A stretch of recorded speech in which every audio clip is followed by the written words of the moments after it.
Hi everybody, it's the Week in the Tackle podcast, the podcast where we look back at the previous week of football and or soccer and tackle some things that we thought were interesting. I'm Tom Rennie, alongside me virtually is the king of Botox himself, top broadcaster, incredible tan that still hasn't faded, which makes me doubt he ever went on holiday. It's only Brian Dunseth. Hey buddy, you alright? I'm great, Rennie. Had a good 15 days down in Cabo and then followed it up with 3 days home. And just got back from Mesquite, Nevada for Luca's tournament. He played up 2 years, had his first kind of travel soccer tournament at 6 years of age. Is incredibly expensive, but at the same time, as a family, it was great to go out and support him and have his two older brothers at each and every game. So, yeah, man, back to it. We're getting to the grind, and I leave on Thursday to go cover the U.S. men's national team as they have games against both Venezuela and Costa Rica on Saturday and Wednesday, respectively, in Fort Lauderdale and Orlando. So are you at both games in attendance? Yep. Doing pitch side or studio? What you doing? Yeah, so we are on the field at our desk, our pitch side desk. So we'll have the coverage, 30-minute pregame, 30-minute postgame, and full access. So we'll have Pochettino at the desk, ask him about kind of these upcoming MLS stars that are getting their opportunity to potentially break into the U.S. men's national team ahead of the semifinals and finals of the Nations League in Los Angeles in March, mid-March. And we used to call it a camp cupcake, which is kind of the joke of not really a big game, but it's still an opportunity. I was a part of 4 or 5 of these camps, and they're huge opportunities and chances for players that have done well in Major League Soccer, but haven't necessarily broken through the glass ceiling into the full national team on a consistent basis. So every single year, we find 1 or 2 guys that potentially have a bright future. Last January, it was Aiden Morris, probably the biggest name, who started the game in January against Slovakia, ended up being a big part of what Mauricio Pochettino wanted to do early in his reign with the injury to Tyler Adams. So we'll see if guys like Patrick Schulte of Diego Luna or Patrick Ajiman from Charlotte, are those the 3 that potentially have the opportunity to kind of break through into that quote unquote first team for Mauricio Pochettino. What I like about this as well is that we did our predictions program before the turn of the year, and already our predictions, we must apologize again for predicting No. Chelsea will be good. Never. Yep, it's our fault. The entire demise of Chelsea Football Club is our fault. But one thing I should have said was I actually think the story of this year is going to be the burgeoning bromance of Poch and Dunny. I think that could be like with these camps and it's all cash and you're getting on and everyone else is like, how do you feel? How do you feel? How do you feel? And you're like, tell me this and that. And let's talk about dominant eye and all this stuff. And I think he's going to be like, this fucking Dunny guy. Sorry, Tim. Knows onions. He knows his onions, that fella. He's onion aficionado. Let's bring him into camp. Well, you could be on the coaching staff by the World Cup. You could be brought into camp. Yeah. I have pitched an idea, and I don't think this idea is going to work. But I did pitch to Shaw, our producer extraordinaire, leader over at TNT and Turner, that I think I'd be the right guy to go to Barcelona and spend some time with Mauricio Pochettino and his group of his coaching staff. So let's see. You've been to Barcelona, haven't you? Haven't you been to Barcelona? Once, just once, no, twice. You went? Twice. I've been twice. Was it for a long period of time? But I have pitched the idea of being a part of it. And I got to tell you, last time I didn't just get the shake. I got like the hand clap, like where you come in sideways and do that. It's building. I feel like there's momentum. I think you get on well. From everything I know about Pochettino and the people that I know that are friends of his. Good dude. I think you gel. I think there's gonna be a good gel there. I can see it. And what I love about this as well is if you go to Barcelona with Poch and his team, I love the idea of you two walking down Las Ramblas in the same way we walked around Columbus, Ohio, and everyone's going, Danny, ¿cómo está, amigo? And Pochettino's like, you motherfucker. Sorry, Tim. It's meant to be. Why does everyone know him? Why does everyone know him? And they'll be like, weak in the tackle, because they're Italian, apparently. I don't know. I would say that there'd be one spot I would want to take him. It's where we watched the World Cup final. It was at a place called, and this is for if you're young, cover your ears. It's called Dick Waffle, and it's on Las Ramblas, and it's literally on a stick. It's a penis or a vagina that they sell as a waffle. And you can put different toppings on it. Do we sorry Tim that just in case there are kids? No, listening? there's no. That's fair. It's anatomical. Listen, it's anatomy. But we watched the World Cup final. We watched Argentina France at Dick Waffle on the second floor on Las Ramblas. So I went to a similar place. It was called, but I wouldn't recommend it. yeah, Sorry, Tim. I would bleep that, Tim. I'd probably bleep that out. I hope it. I hope it comes together for you because I think Podge would love that, and then you can invite me and we can have some top bands. It's all there, It'd be isn't it? fun. Yeah, I be could get to fun. Barcelona in like 2 hours from here. It's easy. Yeah. If you were like Renzo, I'm in Dick Waffle with Maurizio Pochettino, and he's on Get his over third it. vagina of the day. Jeez. Get over here, you crazy motherfucker. Sorry, Tim. Sorry, A Tim. lot of For all of curses it. already. A lot of For all of curses it. already. For every element.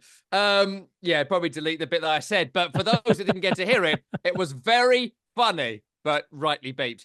Anyway, I like it as well as when we record this program, Tim has a live script where he writes in Oh my gosh. writes in all the many, many things that have to get taken out of the program. Yes, and the most recent bit is delete out all of Tom because he's an arse. That's probably true, Tim. That's It's probably fair. true. Fair. Anyway, want to get to some things. And we should mention, actually, top of the program, since you and I were last together, Lopetegui has gone. He is no longer Schrodinger's manager, replaced by Graham Potter, who's already lost a game. So that's good. You know, it's good to get off on the same foot as your predecessor, I think. Does that affect the new manager bounce? Are we going to get a new manager bounce on Trinity? I mean, you guys got a bunch of injuries. I mean, Fullkrug going down again. Jared Bowen out for a while with the broken, is it fifth metatarsal confirmed? Something. Uh, It's a foot fracture. Yeah, I'm not sure which. and then obviously the Mikel Antonio situation. It sounds like Taiwo might be the first player through the door for Graham Potter after sitting on the bench at Nottingham Forest, which I think physically could be a great addition to your group. Yeah, man. Listen, What's going to happen to Taiwo Awoniyi when they sign him? Is he going to fall out of a window or crash a car, or is his bicycle going to go into the Thames, or is his cat going to eat his toe? Like, what bizarre happenstance will affect Awoniyi and the West Ham striker curse the minute he signs? What do you think? By the way, I was thinking about this morning. Have you guys accounted for any of the Declan Rice money, where that is? I think it all went on like 5 or 6 players who aren't particularly good. Edson Alvarez, who looks like he's carrying a boat around. I think he's part of it. At least, I mean, Wan-Bissaka's an upgrade. We can admit that was a good signing. Yeah. Okay. Yeah. I mean, I'm not sure it was that. Yeah, it was fine. But the rest, you basically mimicked the Gareth Bale money that Tottenham Hotspur got, and then but they bank it, don't they? Like it all. They made profit this year of that calendar year, like £50 million. Then the next signings are across X amount of years. You know, yeah. Nobody wanted to sell Declan Rice in the end. Yeah, you know, but he wanted to go for all them trophies he's won, I guess. Community Shield, bro. Got to love that Community Shield. It's a big trophy. Big trophy. Let's segue into it. I mean, Arsenal out of the FA Cup. Yeah. Arteta has increasingly become a little bit of a comical character. I mean, you turn that around by victories, but after the Newcastle game, these balls are too light. Where'd you get this air from? Venezuela? What is this? And then they get knocked out of the FA Cup. And with a new ball. With a new ball, by the way. Yeah, that was the winner's ball. That was the winner's ball. Yeah, it had gold on it. But they're out of the FA Cup as well. I mean, it's tough Tottenham week to come on Wednesday. What's happening? Yeah, Tottenham to come, Villa to come. Then what is it? Zagreb, the away at Wolves, away at Girona, gets you through the next 5 games. I mean, I don't think they're. I mean, listen, losing at home 2-0 to Newcastle in the Carabao Cup, and understanding the context of this is the first leg. You've got the second leg in the return, February 5th-ish or somewhere in there. Listen, when you go up a man, inevitably you think that you're going to get that next goal and you're going to win the game. It's going to be comfortable. And that's exactly what we all thought when Diogo Dalot immaturely, I guess, went in for that tackle. And I still can't figure out why he changed his ankle trajectory, because he would have won the ball had he not at the last second tucked his ankle in. He gets sent off with the better part of 34, 35 minutes remaining. Bayindir was a phenomenal shot stopper, still has major struggles with the ball at his feet and claiming anything in the air, although he did get a couple of important touches. I thought Harry Maguire was really strong. I thought Ugarte continues to be fantastic. I mean, I would say with Amad Diallo and Maguire in particular, those are the 2 players that have benefited most from the tactical switch with Amorim coming in. Maybe Garnacho's the player that's most the opposite of beneficial, I guess, because he was flying underneath Ten Hag, and now system, how much does it really benefit him? Obviously, you still have the Marcus Rashford situation floating over Manchester United, but for Mikel Arteta and Arsenal, it really goes down to the same thing we've been talking about. A game in which, similar to Newcastle, they had 4 to 5 really good looks, and it's their inability to finish off chances. If Bukayo Saka's in the team, I think they're through to the next round. Saka, Odegaard, Rice are extremely important to the success of what this team is. But I don't think it's lost on anybody. Certainly not an Arsenal fan, but certainly anybody that can be any type of neutral in this situation, that Gabriel Jesus and Kai Havertz, you're going to beat the teams you're supposed to beat, but in the games where you need to be ruthless with your finish. And I would also put Manchester United in this conversation with Højlund and Xerxes as well, that, finding a number 9 that is, as ruthless as an Erling Haaland or an Alexander Isak right now is very difficult to find. I mean, I know it's not easy, right? It really isn't an easy thing to find a striker, finance bringing them in. The cost is extraordinary if you've got like an 8-year contract, fee up front, wages, bonuses, all that sort of stuff, right? So it's a huge, costly contract. Americans listening will appreciate that more because talking about contracts for NFL players is like pornography for you lot. So I know you understand that Not for me. intimately. Well, as it would have been years ago if you'd have had today's porn back then, family show, sorry, Tim, etc., Dick Waffle. etc. Dick Waffle, and the other one I can't say again because we've done too many beeps. But there was some really good data on the BBC this morning. Tim? So that they had, sorry, Tim. So Arsenal had 23 shots and 3 on target against Newcastle, 26 with 7 on target against Manchester United. That's 120 minutes. Of those 26, 22 came from inside the box. They had 55 touches inside the Man United box and unleashed 22 shots in this game and still only scored 1 goal. That was the Gabriel, goalkeepers dropped it, broke to him and turned it home. Like, they need a striker, someone who can finish this amount of chances. Arsenal are arguably one of the most attractive clubs to play for in the world. They have spent a lot of money on players, not sovereign wealth fund money. Sure, absolutely. But they have spent big money on the best players from teams around them that did not want to sell their players. We joked about Declan Rice earlier. That was £100 million signing. Martin Odegaard will be on gargantuan wages, as is Bukayo Saka. So why do you think this hasn't happened? We know Edu has left. I'm sure Arteta is asking for it. We keep sort of saying about Isak only because, quite rightly, Newcastle fans have taken umbrage at that story. But why weren't they ahead of the queue for Isak? Why haven't they got Victor Gyökeres? Why haven't they got a centre-forward who is scoring 15 goals or more regularly, considering the first title push of this Arteta era was 3 years ago? Yeah, and from what I've read, or at least tried to purse through with Alexander Isak, is that he was available to Arsenal. They just didn't at the time rate the, what was it, 40 to 45 million that he cost, that Newcastle obviously swooped on, thinking that, I would assume, physically with his body type, the rigors of competing against Premier League center backs, that maybe he wasn't the right choice. It was too big of a risk. But I mean, we were talking about Ivan Toney for 12 months. We were talking about Dusan Vlahovic. We were talking about Victor Osimhen. I forgot Ivan Toney lived. I totally forgot Ivan Toney existed. Like, you go to Saudi Arabia, you may as well go to space. Who? Yeah, I Where? mean Sadio Mane as well. You don't hear about Riyad Mahrez. It just you get your money. I would equate it similar to what happened in China for the previous 8 years, and now China's closed up shop and not interested in paying any of those players that type of money. Listen, we don't know where profit and sustainability, where they're in that bubble of a conversation. We know certainly that the Kroenkes, Josh Kroenke in particular, has sanctioned big money moves. So the money is available. I don't know if this is maybe a Mikel Arteta saying like, hey man, I like my locker room. I believe in the players that I have. So why risk bringing in another Pierre-Emerick Aubameyang that could potentially upset the culture or the leadership of what he's built so far? But listen, Kai Havertz is a really good player. As much as he gets hammered, he's a really good player. Yeah. But is he the elite striker that you need? Gabby Jesus, you got him on a great deal on the backside of working with him at Man City. And obviously with his knee injuries, you can't really trust him. Eddie Nketiah, you allowed him to leave. And Bukayo Saka is that hybrid on that right-hand side that's not necessarily a 9, but certainly benefits from arriving late in the box and with that cultured left foot. So it's the same question we've been asking, and for some reason it hasn't been vindicated nor answered correctly.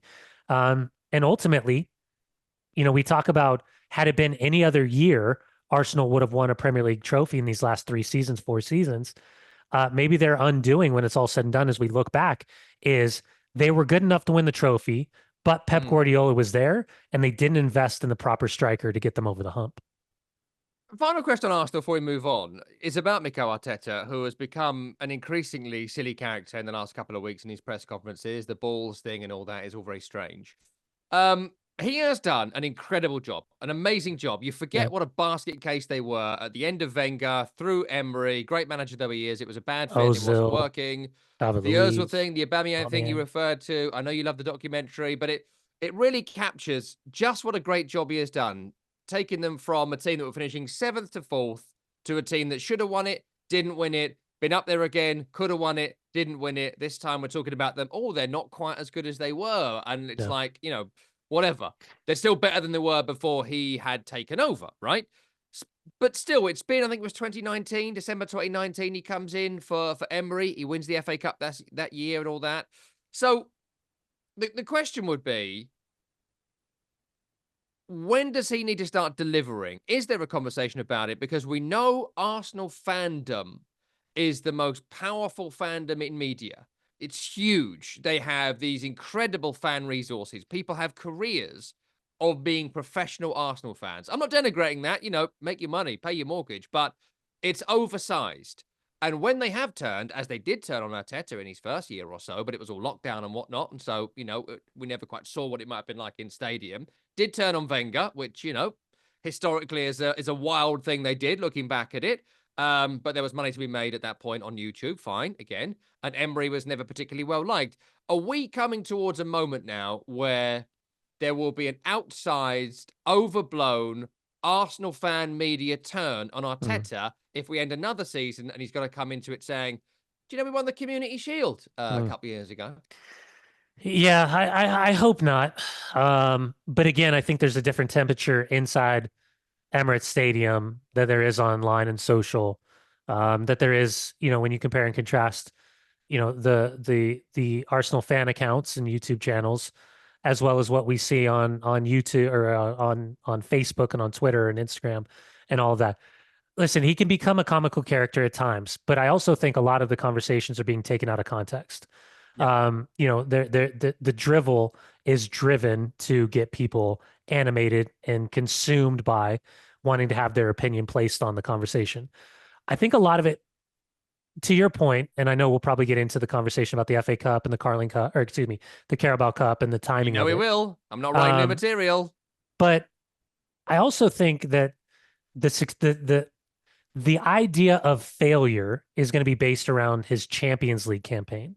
Hmm. Um, with where Liverpool is at right now, with the self-destructive nature of what was it, the first 10 games where they found themselves chasing matches by Hmm. unnecessary red cards taken, they put themselves behind the hump. And maybe in any other year, a Man City drop of, 12 matches in 14 games, which seems so absurd to even reference at this point, would have effectively gifted Arsenal the Premier League title. But they've had their own hiccups along the way. I think there's a couple things at play. You got to figure out what you're doing with Edu. And could you have that symbiotic relationship with whoever's coming in that is so organic to Mikel Arteta that they instinctually know what's necessary, what needs to happen, and how they strengthen going forward? I think this team is certainly strong to about the 16th player sat down, and then after that, you're taking some chances. Mikel Marino has not been anywhere close to, I think, the consistency of a player that they wanted to manage and rotate through that central part of the midfield, especially when you're turning to Jorginho in games like this. Obviously, they've had some injury concerns, fatigue concerns, with the schedule being what it is, one of many teams that has the same issues. But again, I think it's all dependent on the knockout rounds of Champions League because they've been great in Champions League. They're still within touching distance, however much more they need Liverpool to drop points. And ultimately, it's just weeks like this that are really big shots. Sorry, Tim, for Mikel Arteta to have to verbalize his way through what is a fan base that seems to be frustrated with, I don't know, how free flowing and expansive and fun they were.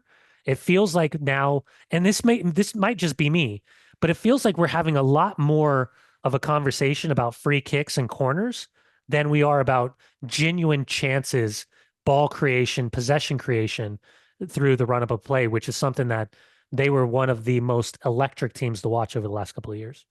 Yeah, I think that's the point, is that you speak to Arsenal fans now and they're not enjoying the football they've seen. And when you combine that with losing games, there is a problem there that's brewing that needs to be solved. Listen, let's move on to, actually, really briefly, I told you Harry Maguire would thrive, didn't I, under Ruben Amorim? I love Harry Maguire. I'm so pleased to see that slabhead bugger doing well again. Like, yeah, he gave a penalty away, but it wasn't a penalty. Havertz cheated, but Yeah. no VAR. That helped. Definitely go back to that. That was good, wasn't it? No So VAR bad. for the weekend. Madly was maddening over the course of that Oh, 120 minutes. when did you start writing headlines for the Sun? That was very good. Look at me. That was excellent. Journalism, is it? Yeah. Pochettino's best chum. Couple of waffles down at Dick's. Yeah. But like Maguire, I'm pleased for him. Like from the Mykonos thing and the everyone turning on him Yeah. and being Southgate's man and all that sort of stuff. He's a good player. I'd happily have had him. I think he's good. Listen, I would say for Harry Maguire, he's where he benefits is having someone extremely athletic alongside of him. If you're going to be a flat four, and if you would have said a guy like Lenny Yoro would have played alongside him in a flat four for Eric Ten Hag, I think he would have covered him perfectly. In the back three, I think having cover on either side, plus a guy like Ugarte or Kobe Mainu in front of him, it really, it's he and Amad Diallo are the two players that have benefited most from this systematic change. He was, I think, the last couple of games, he's been fantastic. Still makes some mistakes. He still, I think, underhits almost every ball out of the back. It never feels like it's with the right pace or with the right angle to lead somebody into space. But I can absolutely understand why, in the appearances that he's had for Ruben Amorim, why Amorim was adamant that Manchester United triggered his extension for the next calendar year. Absolutely. Listen, we've got to move on. I want to get to some light housekeeping and say thank you to all of our new listeners. We're really enjoying speaking to more people and new people, so it's great to have you with us. Remember, if you enjoyed the program, leave us a 5-star review wherever you listen to the program. If you watched it on YouTube, subscribe to the YouTube channel. If you are watching on YouTube and you want to listen to the podcast, make sure you find us on all good podcast platforms. 5-star reviews is what we want. Helps us in the algorithm. And also, leave us a written review if you can. I wanted to read this. Couple good ones. We've got some good ones. I'll do one, but I'll do another one for you because it's very specific. From our friend Zach in Ohio. Zach, thanks for this. He says, "What a show. Pure brilliance for almost the entirety of the episode until Brian, you make it hard to love you done, Seth, says the following. Pumas with green in this in quotation marks. Pumas with the green in them, and they sent the boys, Shia and Micah, the pair. Dude, they're so dope." End quote. Now, it's hard for me, goes Zach, but I'm willing to look past the flat-billed hats and the ridiculous children's shoes with suits, but I cannot support a grown adult using the word dope. Knock that off, and I'll figure out a way to give you a 6-star review next time. Hope you guys get nothing but Cole Palmer in your stockings this year. This came to us, of course, during the Christmas period. So grown men can't say dope. Dunny, thoughts? Yeah, man. Listen, Zach in Ohio, appreciate that. That was fun. I was in the midst of learning how to make myself a carajillo down in Mexico in Cabo, having tequila shots and drinking some Tito's and soda. So I took it in jest. I had fun with it. I enjoyed it. I thought it was hilarious. I will not stop using the word dope in my verbal language, and I will refer to you to just get on board. And by the way, it's Brian, not Bryan. Zach, ZK. Yeah. Well, it's CH, isn't it? Zach, isn't it? I don't know. I've lost it now. But anyway, we love that. So write us a review. We'll read out the best ones. Ask us questions. Give us a bit of banter. We always enjoy it. Yeah, keep sending them in. And I would say it is okay for a man over 40 to say the word dope as long as he's a red hot chili pepper. Anyway, let's get on. 2 other quick stories for some heroes and villains. David Moyes is back. I did want to talk a bit about this because I love this story, David Moyes being back. I love David Moyes, as you know, that the West Ham run had come to an end, and I'm glad that it kind of he absolutely had run out of rope and all that at West Ham, run out of steam, and he's taken a 6 month, 7 month break. There's a reported conversation between the Friedkin Group, who now own Everton, and they own Roma, of course, as well, Dan Friedkin.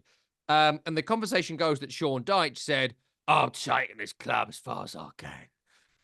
Spot on impression. And with that being the case, they decided, right, let's not wait for the game on Thursday, which kicked off in like 5 hours. Let's wrap it up now. We'll put a couple of guys in charge against, was it Peterborough, I think? And then we'll make a managerial change. David Moyes was in charge of Everton for 11 years, up until he became Alex Ferguson's successor at Manchester United. That didn't go well, but during his time there, 11 seasons, I think it's 10 full seasons and one kind of end of season after Walter Smith, 8 finishes, 1 Champions League qualification, 1 FA Cup final. His time there was a brilliant success. The only time really Everton have been consistently respectable during the Premier League era, their best overall run since their title-winning times of the mid to late 80s. He goes back in. I think he will see them safe. I'd be surprised if he didn't. And if he does, David Moyes would lead them into their new stadium next year in front of 60,000 fans. Everything about this, even though some might say it's a bit regressive, feels right, and maybe probably the best thing the Friedkins could have done if Dyche had said, as reported, I can't take them any further.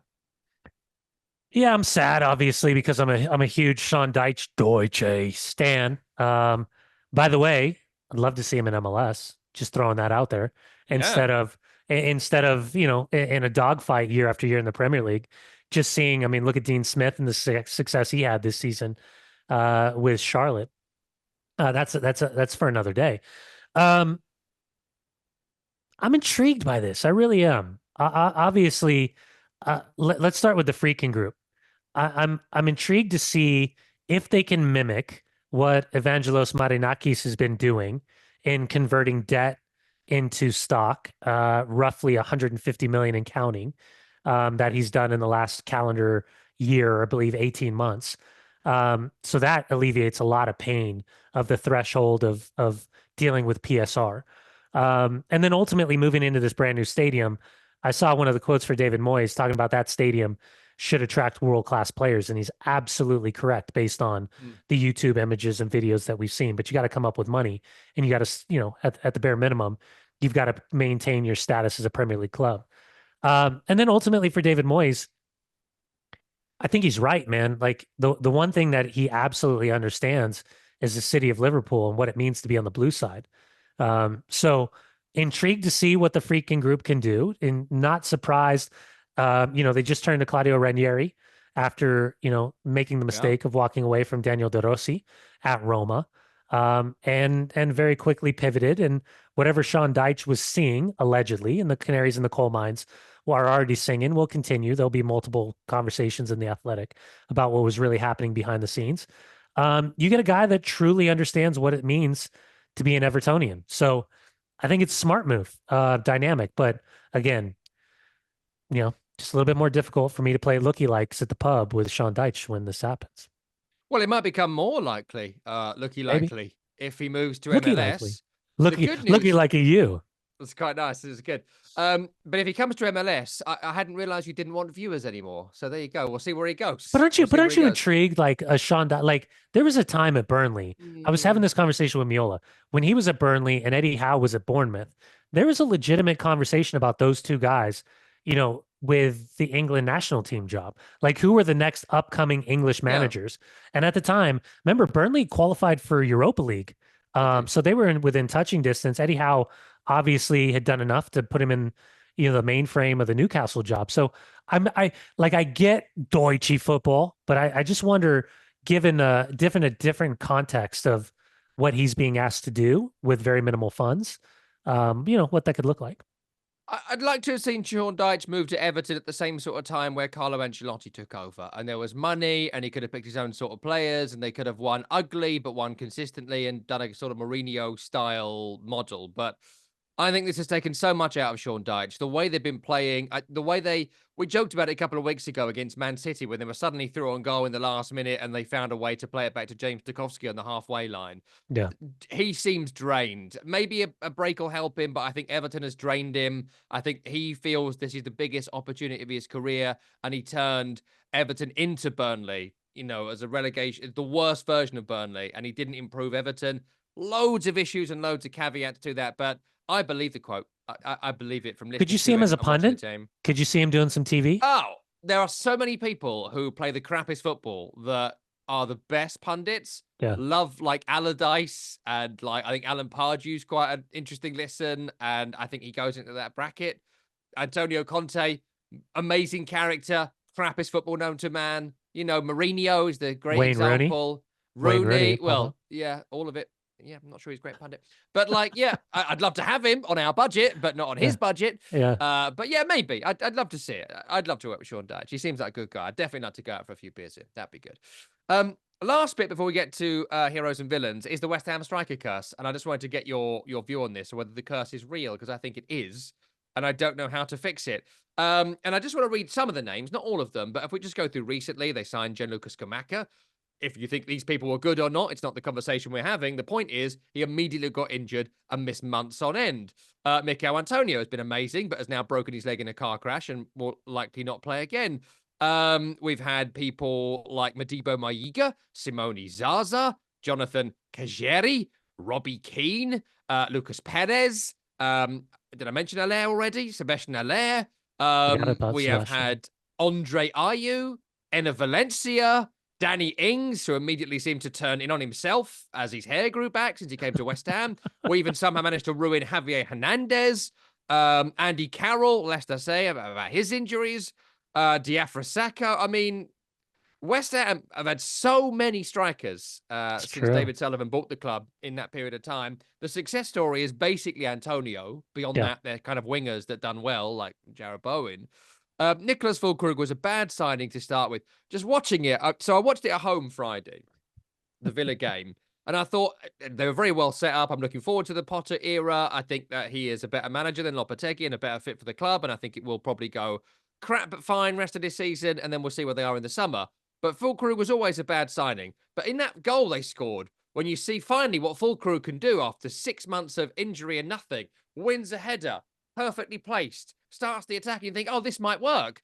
And then for no reason, Villa have a corner, West Ham clear it, and he sprints for no reason to show willing and does his hamstring so bad, it's likely he'll never play for West Ham again. And obviously I feel bad for him on a personal sort of level, because obviously he doesn't want this to happen to him. I laughed heartily in a kind of mirthy way, because I thought we finally saw 10 minutes of what could have been possible here, and we're never going to see it. Multiple times it's happened now. Just is the curse real? What do I do? Do I burn something? Do you have any sage? I don't know what to do now. Yeah, I don't know what to do either, my man. Listen, we when the U.S. played Germany up in Connecticut a year and a half ago, I watched Fullkrug, and his movement was extraordinary. And again, listen, I'm the idiot that had West Ham. I thought West Ham this year was going to do with Lopetegui and the signings what Nottingham Forest and Nuno Espirito Santo had done. I had them as my dark horse top 4 pick, because I thought with the additions and the manager that this was going to be a team that could surprise a lot of people. Fullkrug, when healthy and sharp, I thought was an amazing signing. I really did. I told you, you weren't convinced. And I was like, dude, I think this is a great signing for you guys. And he just can't stay healthy, because that 10 minutes shows you what he's capable of doing. And he's a fox in the box. He's strong. He's smaller, but man, he's dynamic at times. I don't know what to tell you. Taiwo coming over potentially from Nottingham Forest, I think would be, you talk about his size, he can mimic Mikel Antonio in terms of presence. And when he was playing last year, he was scoring boatloads of goals, and now has been relegated behind Chris Wood. So yeah, man, I don't know what to tell you. You guys spent a lot of money this offseason. Obviously changed manager, maybe took a little bit longer than we expected, but maybe that was because of the sweat equity of the name of Julen Lopetegui. But you got Graham Potter in. He's now going to have to work his magic with a roster that's not necessarily his. Maybe similar to what he did at Brighton when he first got there. First order of business is staying secure in the Premier League, which I think is going to be pretty easy with this group of players. And you go on from there. But yeah, you certainly. And by the way, Tim Steeden, you, Mm. you know, is he as? I mean, is he as? I don't know, suggested? Because it hasn't seemed like he's knocked it out the box. I Anybody would could have. say I'd struggle to pick a success, really, from what he's signed. I mean, I'd Aaron struggle. Wan-Bissaka is the only one that you can But that's not absolutely. him. There's no No, way he did Wan-Bissaka or Somerville. exactly. That's But that, that's Sullivan and the agents I network. was going to say Somerville and Aaron Wan-Bissaka are the two signings in the summer that you look at and you're like, absolutely starters, play them no matter what, impact players. Um, yeah, and the rest, Yeah. hadn't been a great summer window for the amount of money spent. Oh, that bit where Mavropanos did a tackle with his head on someone's knee. I just thought, God, this guy's so dumb. Just someone doing a tackle Sorry, or Tim. getting kneed in the head, and I actually think it made him more intelligent because he couldn't have got less intelligent. Just an Jeez. awful, awful player. No, I wish him well, but he is crap. Anyway, what about the way he pulled that hamstring as well? I just like I've not pulled my hamstring in that Oh, way. it's We've the all had tweaks worst. and things, but that looked like it fucking hurt. Sorry, Yeah. Tim. Yeah. It's when you can't put any weight on it and you just, I mean, I've popped my hamstring. I've never like popped my hamstring like that. I've done my quad. Yeah, and just the pain associated with it. And it sucks because he was doing everything the right way, Yeah, right? He's showing the heart and the ingenuity and the commitment and all that stuff. It's I mean, it's effectively it becomes a wasted year for him. There's no doubt yeah. about that. Sad. Right, heroes and villains. Give me a hero from the last week from the world of football, Danny. It's kind of a mixture. I'm going to go with Altay Bayindir, the backup goalkeeper for Manchester United. Had an absolute shocker against Tottenham a couple of weeks ago. Is still struggles getting in between the trees and claiming balls out of the air. I think there's a lot of work left to be done with his feet. But to see the way that he responded in that second half, and in particular in the penalty kick shootout against Arsenal, he saved Martin Odegaard's penalty phantom foul madly in on Kai Havertz in the game, and then comes up on Kai Havertz, stretches even more down to his left hand side. That was one of those feel good moments. I'm not sure if he's. I think I know, but I'm not sure if he's a Manchester United goalkeeper. He'll never be a starter at Manchester United based on what we've seen so far. But serviceable backup, and good on Ruben Amorim for sticking with him, because the last thing you want is Onana to go down and Bayindir to come in some big games where he's not tested and he's not confident. So it's a big confidence builder getting past Arsenal. So he'll be my hero for this game. The Pensays were very good as well. The Very one in good. the game was very, very good. That's a Very good. great penalty stop. For me, I am going to say my hero of the week are Tamworth FC, the National League fifth tier club who took on Tottenham in the FA Cup this weekend. And everything about this was so vintage. Like every single element of this cup tie. I'm not in love with the FA Cup, and I've got many, many problems with it, and it's experiencing death by 1,000 cuts until the FA get in front of it. I think at some point in the not too distant future, there won't be an FA Cup, certainly one that we recognize. But away from all that, there are some days where you think, actually, this is quite good, this, isn't it? And this was the day. So they're in the fifth tier. And some of these guys, most in fact, are not professional full-time footballers. They are people that work in shops and doing other jobs, whatever, whilst trying to make it at the professional level. And so I'll go through some of the bits that I loved. Firstly, the fact it's not a real pitch. It was a fake pitch because it's too expensive to maintain Turf. a Yeah, real turf. pitch. So they use turf, so they use artificial surface. So it makes it very, very difficult to play on for players who are used to playing on it. When the Tottenham players arrive, there's a whole bunch of so every single player who arrived off the coach, basically in like a market, got like their own chant. So, for example, when Dominic Solanke comes in, you're just the Ollie Watkins. It's Ollie Watkins. Sorry, Tim. Sorry, Tim. Amazing. Lucas Bergvall turns up. Not someone you know, like really, as a Yeah. famous person. They knew him because when he turns up, they sing, "You should have been off the other night. Should have been sent off the other night." Perfect. They're Just right. perfect as Yeah. he arrives. And my favorite one about Brennan Johnson, which was, "You're going to get crunched by Dan Creaney." I don't know how it went, but I know he's the fullback at Tamworth. You're going to Yeah. get crunched by Creaney. Everything about that. Just, oh, I love it.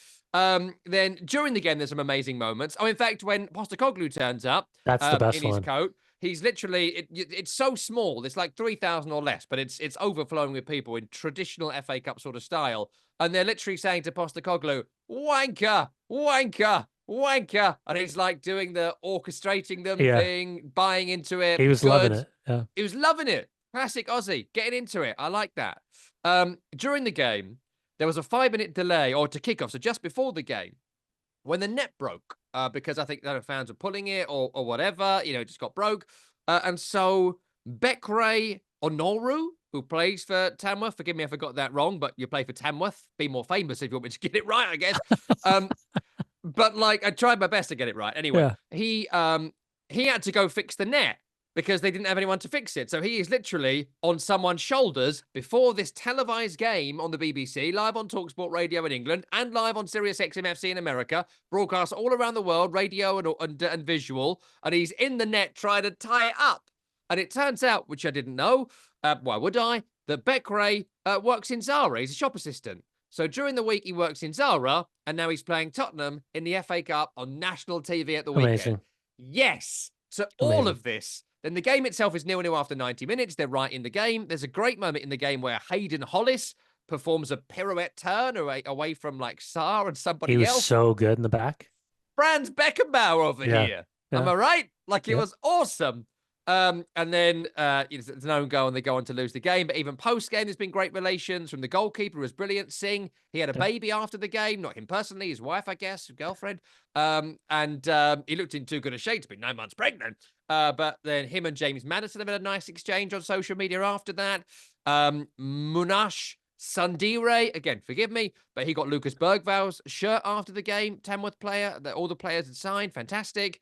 There's a great exchange between Archie Gray and a fan of Tamworth. He gave the fan his boots, and the fan gave him a scarf back, like that bit in A Christmas Carol where Beaker, in the Muppets version, gives Michael Caine a scarf. A gift for me. It was like that. Archie Gray was like, I can't take it. And he's like, I've got to give you something. Like all of it. Dunny, I could do more of these. That's just the ones I've written down, but there was so much more of it. Everything about it. I just loved it. I love this game. I love this tie. I wish football was always like that. Yeah, well, that was going to be my villain, because the FA Cup scrapped replays for the third round, and what that would have meant had they have not scrapped the replays, Tamworth would have had the replay at Hotspur Stadium against Tottenham, and roughly between 800 and 1.2 million pound would have been on the table in the 45% split for Tamworth. Now, as I say that, it's probably important to reference that they did go to penalties and beat Burton in the previous round, so there was no replay in that game. And there's conversations about switching stadium, and in a match like this, should Tamworth have gone above and beyond to say it's not about the game, it's about the money that's generated that then could pay the expenses of the club for the better part of the entirety of the season, versus the sanctity of playing the game at Tamworth on the artificial. By the way, little side note. Can we please shut the fuck up about artificial surfaces? Sorry, Tim.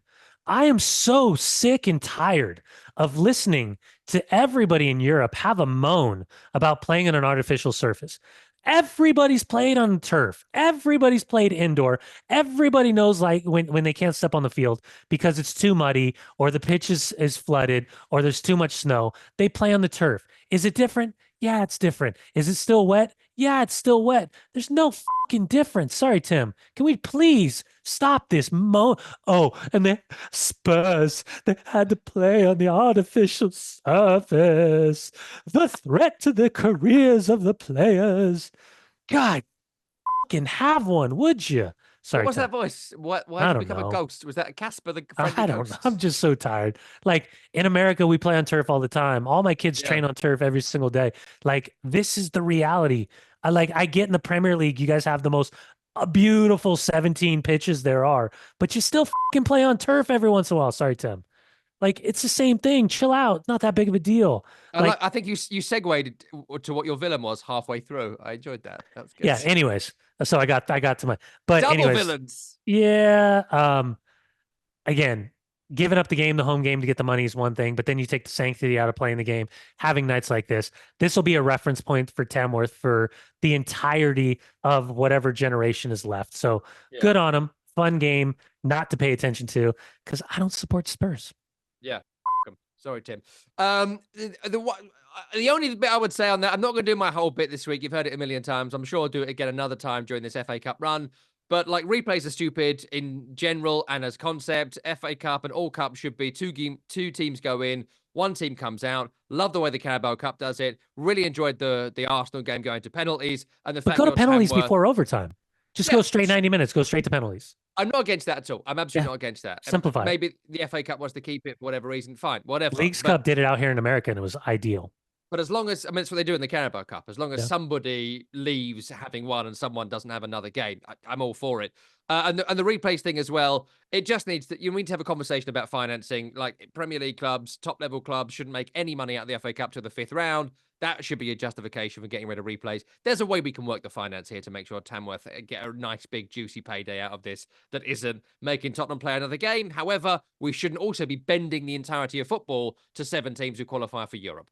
We absolutely need to stop doing that. And that starts with the Carabao Cup, getting rid of all the European teams. But again, I keep headbutting my wall about this. And, eventually they will go for it, but they'll do it through the force of the clubs not turning up for the competition as opposed to being proactive. That's when the competitions really get properly denigrated. And just briefly on that, my villain is Darren Ferguson, son of Sir Alex, manager of Peterborough, who had Tyler Young on his bench for Peterborough against Everton at the weekend. And look, he'd made his 5 subs by the end, so couldn't bring him on. But play him anyway. Yeah. Play him from the start. Like, are Peterborough going to win the FA Cup? Not as long as I have a hole in my arse. So they are never, ever going to win the FA Cup. Are you going to remember next year who Peterborough played in the FA Cup 3rd round? No, you're not. Are we going to remember by the 4th round in 2 weeks from now? No, we are not. Would you remember that Ashley Young became the first player ever to play against his son in the 154 years of the FA Cup? Yes, we fucking would. Sorry, Tim. There was nearly a moment there that transcended football. A quiz question answer. A heartwarming moment. This, I don't want to be too sexist here, but this sport and watching this sport has become fathers taking sons to the game and grandfathering them in from their fathers to support a team and all of that. I know it's all jumpers for goalposts and women do it too, but this is what the game is. My dad taking me to the Boleyn in 93 and being like, oh, I love Keith Rowland and Tim Breaker. Is that Alvin Martin? And dad tells you a story about Alvin Martin from a game in 1983 where he scored a hat-trick against Newcastle as a defender or whatever. That's what football is. It isn't necessarily just the results, though they matter in the short term. In the macro of it all, it's these amazing moments where you're like, Ashley Young played with his son, and it's not happened in the FA Cup ever. The FA Cup, which is older than association football, which begins in 1888, and the FA Cup is 1872. Never happened. Yeah. And you get the chance to do this, and you say, we're not a charity. No, you're fucking nothing. Sorry, Tim. You're nothing in this story. And you had this chance to create history, and we're like, actually, no.